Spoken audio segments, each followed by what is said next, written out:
Desde que nosotros estamos en el vicerrectorado, los elementos más sensibles, como la asignación del POD a los centros, se hace con absoluta transparencia.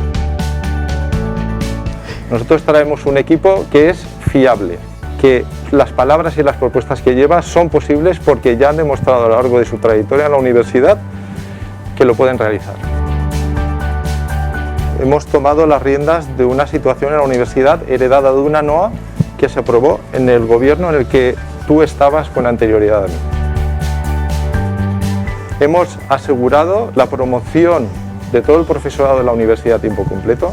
Hemos hecho una reconversión de plantilla para aumentar los profesores a tiempo completo. Hemos dotado una mayor calidad a la plantilla de la universidad.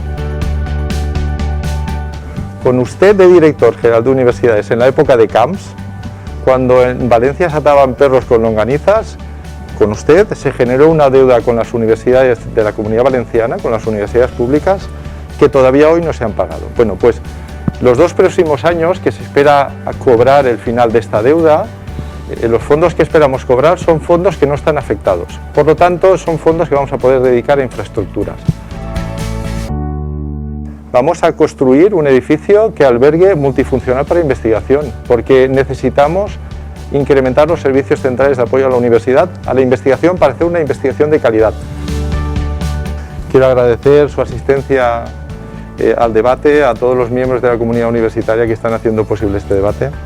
Gracias. Y también quiero agradecer a toda la comunidad universitaria por la masiva participación que hubo en la primera vuelta de las elecciones.